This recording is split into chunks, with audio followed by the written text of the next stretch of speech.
Curtains went down on the 26th United Nations Climate Change Conference of the Parties over in the UK this past weekend with the Glasgow Climate Pact. Now, for more on this latest global deal on tackling global warming, I have Professor Chung So-young from Korea University. It's good to have you with us again, Professor Chung.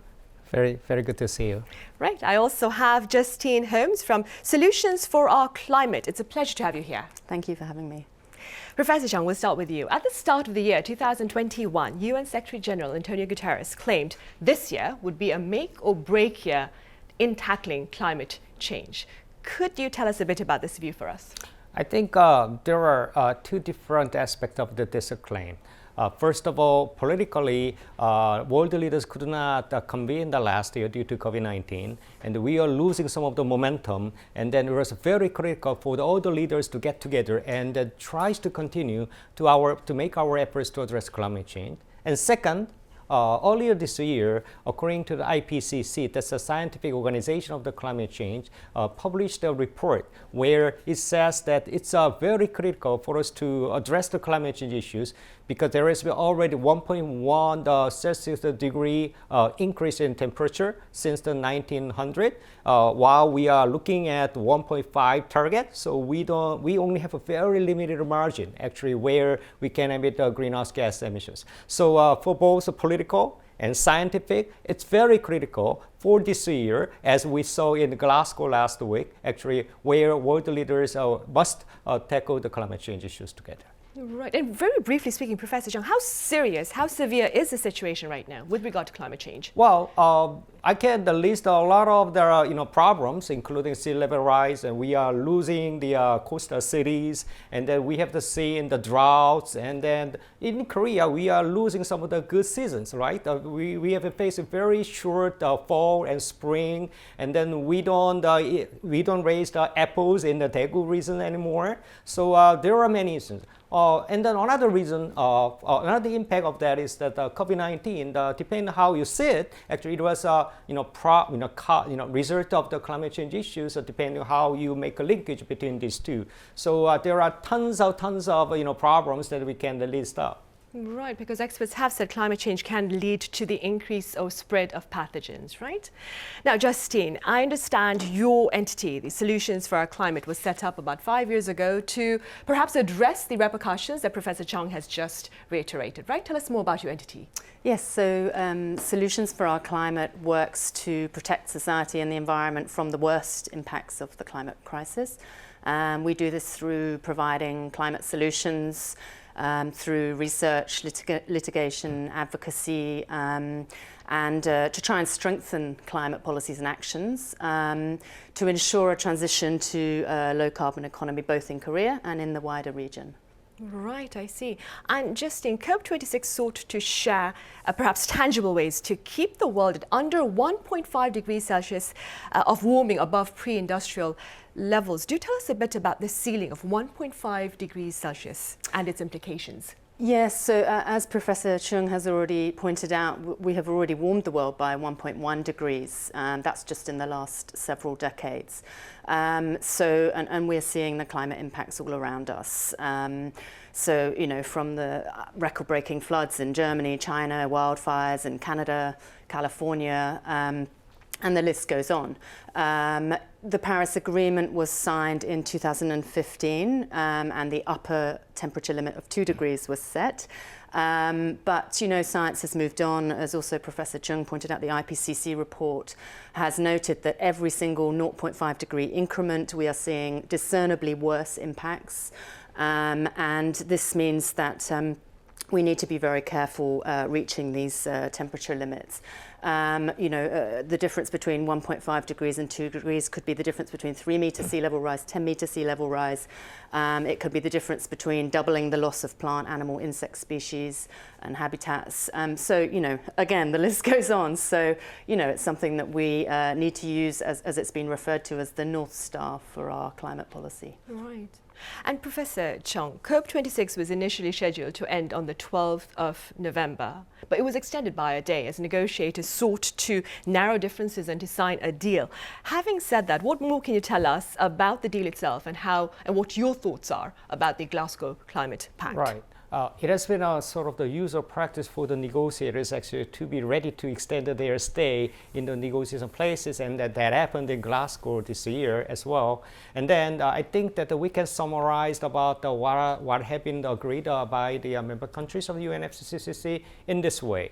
At the political level, I think world leaders tries to bring up some of the key issue areas where they could show their sort of the good political will altogether, which includes of course the coal power plant issues. Even if countries were hoping to agree on the phasing out the coal power plant, but due to some of the concerns raised by India and China, then they finally agreed to phase down actually coal power plants. But still, it provided sort of a good indication that coal power plant business is not a lucrative one anymore. We gotta actually make this business down or out in the very near future. Second, in the Glasgow, actually, the forest and land use issues were one of the big achievements.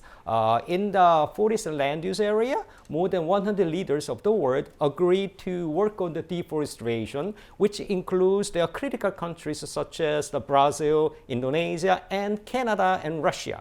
So, Korea has been very proud of the reforestation as one of the most successful case. And then that this was, I would like to note that this was very, very successful. Also, tackling the subsidy issues, which was very, very important for the world leaders to talk about. And then now we are including not only greenhouse gas emissions, CO2s, but the non-GHG emissions, non-CO2, greenhouse gas emissions. As we heard that the methane initiative was pretty good because we can also address other greenhouse gas emissions. And then usual negotiation items, so-called rule book agreement was finally made in the Glasgow, where carbon market issues or Article 6 related issues that is critical for Korea actually to implement this NDC target. Actually, it was finally agreed. Also, together with the transparency requirement, it's about the reporting, the guidelines on how to report the national report to the UNFCCC. And then these technical matters were being negotiated for a long time. Finally, we made a final deal in the Glasgow. Right. So in your view, Professor Jung, quite a bit of progress was made during these talks then. And Justine, in your opinion, what in your view were then some of the gains and losses at COP26? Indeed, there has been some progress on some key issues. There have also been some major disappointments. I think the inability of developing countries to gain financial support for climate impacts that are happening here and now in terms of loss and damage has been a significant failure, although dialogue will continue on that. But specifically on ambition, we've seen increased ambition in national climate pledges, for example, from India, 50% renewables by 2030. And also pledges and promises made in the conference on methane, deforestation, and on private finance aligning with net zero is significant. But I think, and all those pledges and promises together have been calculated to bring us to within 1.8 degree centigrade, which is an optimistic scenario. Current policies and actions at national level will take us to 2.7 degrees. So there's a lot of work to do at national level.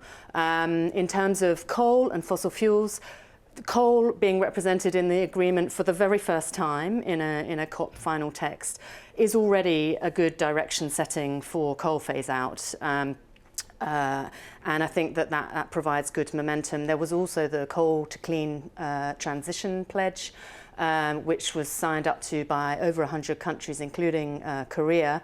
But again, we saw some backsliding from the Korean government in terms of using the sort of get out clause of 2030, but also soon thereafter to sort of reaffirm the 2049 phase out in Korea. So again, more work to do at the national level there. And then again, we saw on finance for fossil fuel subsidies, a smaller group of countries coming together, including the COP president, the UK, who are committing to stop overseas financing. Unfortunately, Korea, Japan, China not in the mix there as some of the highest financiers of fossil fuel subsidies, but progress. Right. Going back to your talk about coal, India and China intervened in the last moment to use the word, as Professor Chung said, phase down coal usage instead of phase out. What are your thoughts on this? As I said, I mean, I think that obviously it's weakened the language. I think we would have liked to have seen a coal phase out and actually a deadline set by 2030 to align with the 1.5 degrees, which we've already spoken about. But India has spoken about intentions to achieve net zero by 2070, right? And that's quite a remarkable pledge. Yeah, so I think the 50% renewable energy from India by 2030, the sort of near-term target is more exciting. I think the 2070 target is obviously a long-term target and easier to commit to. But yes, I mean, the language has gone to coal phase down, which has, I know, disappointed many activists who are, sort of putting pressure on the COP to do more. But the direction has been set. I think that coal is in there, and the major cause of climate change, or one of the major causes of climate change, is in the agreement, which is already a step forward. Right. And Professor Chung, let's turn now to Korea. As you mentioned, Korea, for its part, has pledged to cut greenhouse gas emissions by 40% by the year 2030 from levels recorded in 2018. What is the background behind this pledge? Well, I think this updated and this target was made considering the sort of the fast changing international environment among the different world leaders, starting the earlier this year in April, called by the Biden administration their climate summit meeting.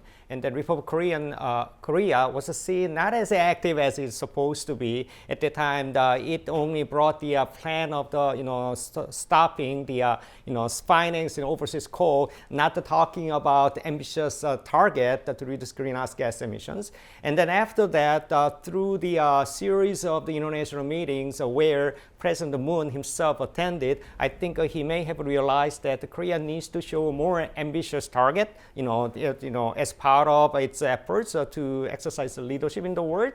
And then because of this pressure, Moon administration came up with this number. Right. Now, Professor Chung, I understand you were there in Glasgow for the COP26. Having said that, what was the response to Korea's pledge there?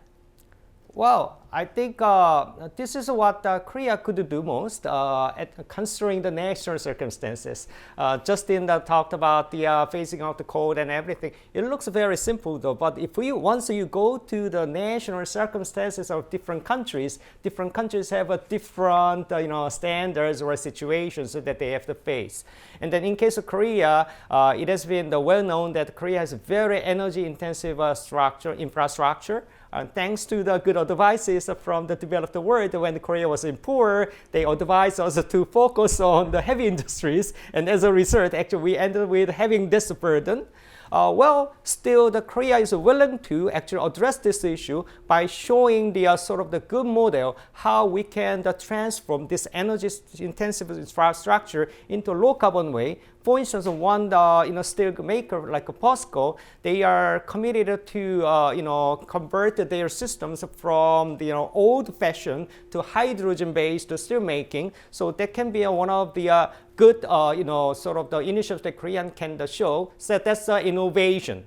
Right? And then, as I said, land use and forestry, Korea could have emphasized more because by doing this, actually, Korea's case can be a good, example that can be used for developing countries. And then Korea hosts two major climate change organizations to help the developing countries. As we all know, the Green Climate Fund and the Global Green Growth Institute are all located in Republic of Korea, which means that Korea could emphasize more, important role of the providing financial resources to assistances to developing countries in addition to technology transfer. So, there are a lot more actually opportunities that Korea could have enjoyed, but we only focused on emphasizing the, increasing the ambition, like by 40% target. But next time, maybe there are a lot more things that Korea needs to work on. Right. And talking about next time, Justine, the United Nations has warned that the current commitments fall short of maintaining the ceiling of 1.5 degrees Celsius. And accordingly, some countries have vowed to revise their carbon emissions targets and to share them next year. What are your thoughts on this? Yes, I mean, if we take a step back from the climate conference in the real world, emissions are still rising. And, you know, the latest climate transparency report shows there's been a dip of around 6% in 2020 in G20 countries, but now rebounding by around 4% in 2021. So we are also, through the pledges and targets, far away from a 1.5 degree pathway. So the fact that the 5-year plan, implement, review cycle has been brought forward to annual is critical and also incredibly helpful in terms of narrowing the gap, and also increases the transparency and accountability of the process in terms of bringing in synthesis reports which will show how much we've narrowed the gap on pledges and targets, and also on low GHG emissions development strategies.